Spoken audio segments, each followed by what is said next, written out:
Mutton খেতে আমরা কিন্তু অনেকেই ভালোবাসি, আর সেটা যদি হয় আবার মাটনের লাল লাল ঝাল ঝাল মাটন কষা। তো নমস্কার বন্ধুরা, আমি প্রিয়াঙ্কা, তোমাদের সকলকে জানাই আবার একবার নতুন করে স্বাগত আমার channel Priyanka's kitchen recipe in বেঙ্গলিতে। আজকে আমি তোমাদের সাথে মাটন কষার রেসিপি শেয়ার করব। আই হোপ বন্ধুরা তোমাদের আজকের ভিডিওটা অনেক বেশি ভালো লাগবে। যদি ভালো লাগে অবশ্যই একটা লাইক করে দিও, আর যদি আমার চ্যানেলে নতুন হয়ে থাকো বন্ধুরা, তোমাদের কাছে অনুরোধ করছি প্লিজ চ্যানেলটাকে সাবস্ক্রাইব করে আমার ছোট্ট পরিবারে অংশগ্রহণ করো। আর প্লিজ তোমরা ভিডিওটা দেখো স্কিপ না করে। আই হোপ তোমাদের আজকের ভিডিওটা অনেক বেশি ভালো লাগবে। তো আজকে আমি তোমাদের সাথে একদম ঘরোয়াভাবে মাটন কষা রেসিপি শেয়ার করব, লাল লাল ঝাল ঝাল মাটন কষা। তো মাটন কষা রেসিপির জন্য আমি এখানে আজকে মাটন নিয়ে নিয়েছি 1.5 কিলোর মতো। 1.5 কিলো মাটন আমি ভালো করে পরিষ্কার করে ধুয়ে নিয়েছি। ধুয়ে একটা ঝুড়ির মধ্যে রেখে দিয়েছিলাম জলটা ঝরানোর জন্য। মাটন রান্না করার সময় সবসময় যদি জলটা একটু ঝরিয়ে নেওয়া যায় আগে, তাহলে কিন্তু কড়াইয়ে দেওয়ার পরে জল কম ওঠে। কারণ মাংসের দোকানে ওরা প্রচুর জল ঢালে, তার জন্য কিন্তু পুরো জল ঢুকে থাকে মাংসের মধ্যে। যদি আমরা ধুয়ে সাথে সাথেই রান্না করি সেক্ষেত্রে কিন্তু কড়াইয়ের মধ্যে দিলেই অনেক জল ওঠে। তো দেখো, প্রথমেই আমি মাটনগুলোর উপরে পরিমাণ মতো লবণ দিয়ে দিলাম, আর আমি দিয়ে দেবো এর মধ্যে পরিমাণ মতো হলুদের গুঁড়ো। যেহেতু আমার মাটনের পরিমাণটা বেশি, 1.5 কিলো নিয়েছি, তাই আমি পরিমাণ মতো সব কিছু দিচ্ছি। তারপর দিয়ে দিচ্ছি ধনে জিরের গুঁড়ো। যারা আমার ভিডিও দেখো তারা কিন্তু প্রত্যেকেই জানো আমার ধনে আর জিরের গুঁড়োটা আমি বাড়িতেই বানাই, আর সেটাও আবার একসাথে মিক্স করে বানাই। তারপরে আমি দিয়ে দিলাম রসুনের পেস্ট।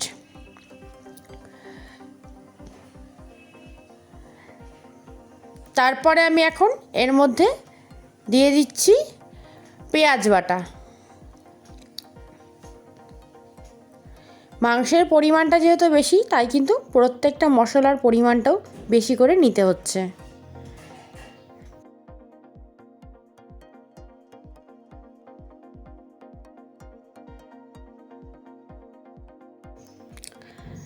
তারপর আমি এর মধ্যে অ্যাড করে দিচ্ছি আদা বাটা। এখানে আমি 4 টিস্পুনের মতো আদা পেস্ট দিয়েছি।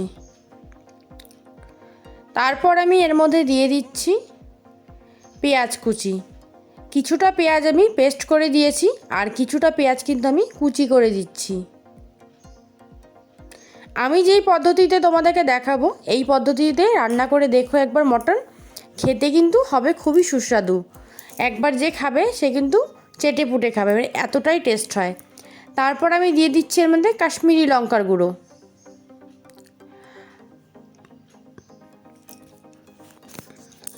মাটন কষা তো অনেক খেয়েছো, এই পদ্ধতিতে একবার বানিয়ে খেয়ে দেখো, দারুণ লাগে।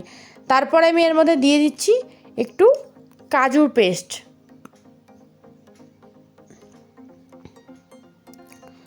শুধু কাজু না, এর মধ্যে কিন্তু কিশমিশও আছে। কাজু, কিশমিশ আর সামান্য মগজদানা, 3টে দিয়ে আমি একটা পেস্ট করেছিলাম, সেটা দিয়ে দিলাম। এরপরে আমি দিয়ে দিচ্ছি সর্ষের তেল। মাংস কিন্তু সর্ষের তেল ছাড়া একদম অসম্পূর্ণ। মাংস রান্নায় সর্ষের তেল মাস্ট। সর্ষের তেল, মাংস, ইলিশ মাছ এগুলো কিন্তু সর্ষের তেল না হলে ভালো লাগে না। এবার কিন্তু সব কিছু একসাথে খুব ভালো করে মাটনের মধ্যে মাখিয়ে নিতে হবে। মাটনের সাথে খুব ভালো করে একসাথে মাখিয়ে নিচ্ছি। মাটন অনেকভাবে রান্না করা যায়, আমি এই পদ্ধতি তোমাদের সাথে শেয়ার করলাম। তোমরা একবার এই পদ্ধতিতে বাড়িতে মাটন করে খাও, সবাইকে খাওয়াও, দারুণ হবে খেতে। আমি কথা দিচ্ছি ভীষণ ভালো হয়। তো দেখো, ভালো করে ম্যারিনেট করে নিলাম। এখন এটা আমি রেস্টে রেখে দেব 30 মিনিটের জন্য। যে কোনো মাংস রান্না করতে গেলে একটু যদি রেস্ট করে রাখা যায় কিছুক্ষণ, তাহলে কিন্তু মাংসের মধ্যে মশলাগুলো, লবণ হলুদটা খুব ভালো ঢোকে, মাংসটা খেতে খুব সুস্বাদু হয়। এখন আমি এর মধ্যে একটু আগে দিয়ে দিচ্ছি 1 টুকরো বাটার। একটু বাটার দিয়ে দিচ্ছি। হ্যাঁ, বাটারটা কড়াইয়ে আর দিলাম না, আমি প্রথম ম্যারিনেটের মধ্যেই দিয়ে দিলাম। আর এর মধ্যে এখন আমি যেটা অ্যাড করব সেটা হচ্ছে লঙ্কা বাটা।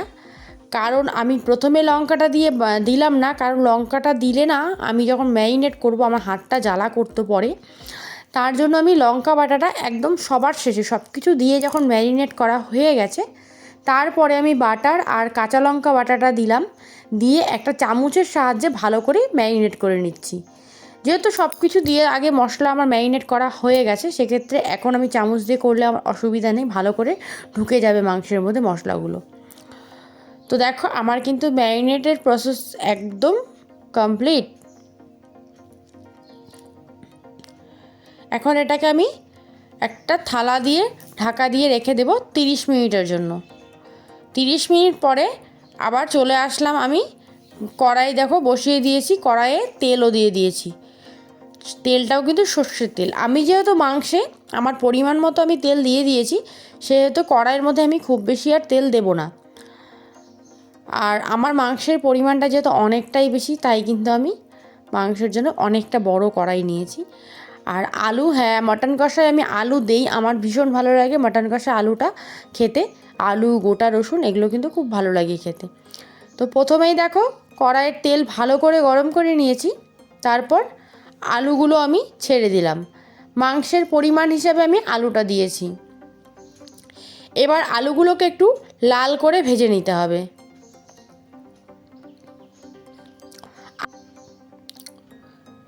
এবার আলুর মধ্যে আমি দিয়ে দিচ্ছি পরিমাণ মতো লবণ। এতে আমার আলুটা ভালো সেদ্ধ হবে, তাড়াতাড়ি ভাজাও হবে। আর আমি দিয়ে দিচ্ছি এর মধ্যে পরিমাণ মতো হলুদের গুঁড়ো। এবার আলুগুলোকে খুব সুন্দর করে লাল লাল করে ভেজে নিতে হবে।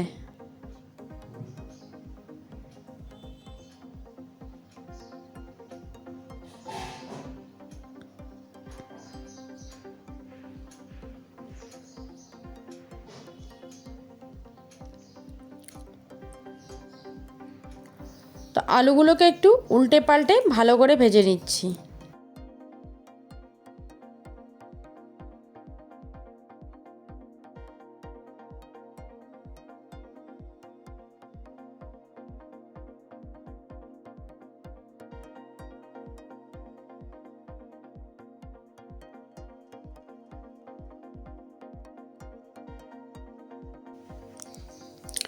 আলুগুলো কিন্তু আমার প্রায় ভাজা হয়ে গেছে।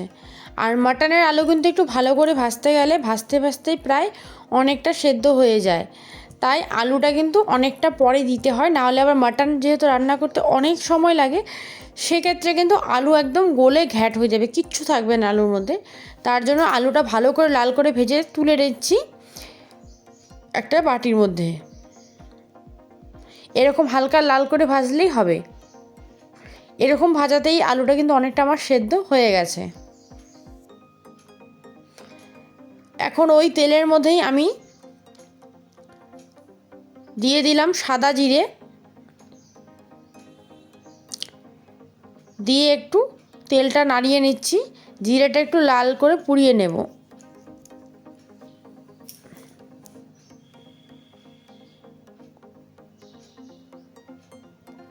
তো জিরেটা কিন্তু আমার প্রায় লাল লাল হয়ে এসেছে।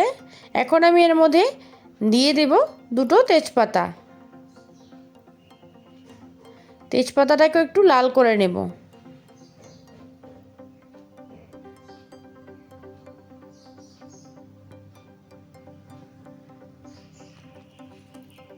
তারপর এর মধ্যে আমি দিয়ে দিলাম শুকনো লঙ্কা।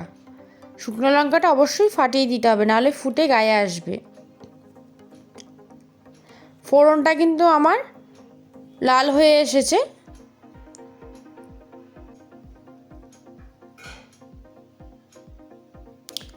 তো ফোড়নটা আমার পুড়ে এসেছে। এখন আমি এর মধ্যে যে ম্যারিনেট করে রেখেছিলাম মাটনটা, সেই মাটনটা আমি দিয়ে দিচ্ছি। যেহেতু মাটনটা অনেকটা, তাই প্রথমে একবারে দেইনি, তাই আস্তে আস্তে দিলাম। আর হ্যাঁ, আমি এর মধ্যে কিন্তু কিছু রসুনের কুঁয়ো দিয়েছি ছুলে। রসুনগুলো ছুলে আস্ত কুঁয়োগুলো আমি দিয়েছি, দেখতেই পাচ্ছ তোমরা ভিডিওতে। এতে কিন্তু এই রসুনগুলো খেতে খুব টেস্ট হয়। যখন রান্না হবে না, মাটনের সাথে রসুনগুলো সেদ্ধ হয়ে যাবে, আর খেতে কিন্তু দারুণ লাগে। তোমরা এরকম করে দিয়ে দেখো। শুধু মাটন কেন, এটা চিকেনের মধ্যেও দেওয়া যায় বা ঘুগনিতেও দিতে পারো, খুব স্বাদ হয় খেতে। তো এবার কিন্তু মাটনটাকে খুব ভালো করে কষতে হবে, মিডিয়াম স্টিমে মাটনটাকে খুব ভালো করে কষতে হবে। মাটন রান্না করতে কিন্তু অনেকটা সময় লেগে যায়, কারণ মাটন সেদ্ধ হতে একটু সময় লাগে। অনেকে প্রেশার কুকারেও করে, আমি তোমাদের সাথে পরে প্রেশার কুকারের রেসিপি শেয়ার করব। আজকে আমি এতগুলো মাটন রান্না করছি কিন্তু কড়াইতেই করব। আমার মিনিমাম মাটনটা রান্না করতে সময় লেগেছিলো 1.5 ঘন্টা। আর এখানে দেখতে পাচ্ছি আমি গোটা রসুন দিয়েছি, এই রসুনগুলোও খেতে কিন্তু খুব ভালো লাগে রান্না হওয়ার পরে। তো দেখো কতটা জল উঠেছিল মাটন থেকে, এতটা ঝরিয়ে দেওয়ার পরেও জল উঠেছে। তারপর আমি এর মধ্যে দিয়ে দিচ্ছি টক দই। আমি এখানে আমুলের একটা টক দই নিয়েছি, ছোট পাউচগুলো হয় যে ওগুলো। তো দেখো টক দইটা দিয়েছি যাতে মাটনটা খুব টক দই দিয়ে ম্যারিনেট করলে মাটন তাড়াতাড়ি সেদ্ধ হয়। যেহেতু আমি ম্যারিনেটের সময় টক দই আজকে ব্যবহার করিনি, এখন টক দইটা আমি ব্যবহার করছি। টক দই দেওয়ার ফলে কি হয়, রান্নাটা খেতে অনেকটা সুস্বাদু হবে আর মাটনটা কিন্তু একটু তাড়াতাড়ি সেদ্ধ হবে। তো এই দেখো কতটা জল হয়ে গেছে মাটনের মধ্যে। এই জলটা শুকাবে, মাটন কিন্তু সেদ্ধও হয়ে যাবে, কষতে কষতেই মাটন সেদ্ধ হয়ে যাবে। আর যেহেতু আমি মাটন কষারই রেসিপি তোমাদের সাথে শেয়ার করছি, তো দেখো অনেকটা কিন্তু ঝোল শুকিয়ে এসেছে মাটন কষতে কষতে। তারপর আমি আলুগুলো দিচ্ছি।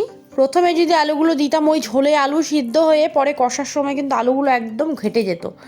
তার জন্য আমি মাটন অনেকটা সেদ্ধ হয়ে যাওয়ার পরে ঝোলটাও যখন টেনে এসেছে, জলটা মাটন থেকে যে জলটা উঠেছিল সেই জলটা যখন টেনে এসেছে তখন আমি আলুগুলো দিলাম। দিয়ে এখন আলু আর মাটন একসাথে একটু কষে নেব। মাটন রাঁধতে অনেকটাই সময় লাগে, যেহেতু সেদ্ধ হওয়ার একটা ব্যাপার থাকে। চিকেন রাঁধতে কিন্তু এতটা সময় লাগে না। তো এখন দেখো মাটনগুলো ভালো করে কষে নিচ্ছি। মাটন কষতে কষতেই এর মধ্যে এখন আমি দিয়ে দিচ্ছি টমেটো কুচি। এতে মাটনটার স্বাদটা আরও বেড়ে যাবে।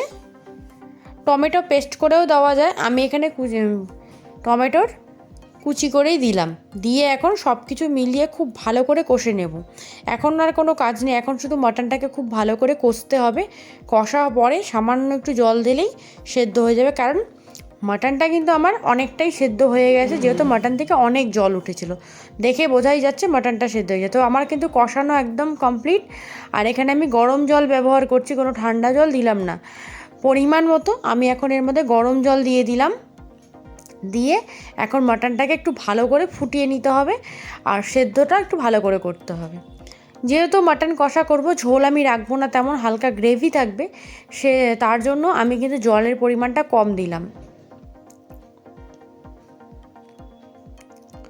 তো মাটনের কালারটা দেখো কি সুন্দর হয়েছে, যেমন দেখতে হয়েছে তেমন খেতেও কিন্তু খুব সুস্বাদু হবে। তো বন্ধুরা, তোমাদের যদি আমার এই ভিডিওটা ভালো লাগে অবশ্যই একটা লাইক করে দিও। তো এই দেখো আমার মাটন কষা একদম রেডি, কমপ্লিট। তো আজকের ভিডিওটা আমি এখানেই শেষ করছি। খুব শিগগিরই চলে আসবো নতুন একটা ভিডিও নিয়ে। ততক্ষণ সবাই সঙ্গে থেকো আর ভালো থেকো। টাটা।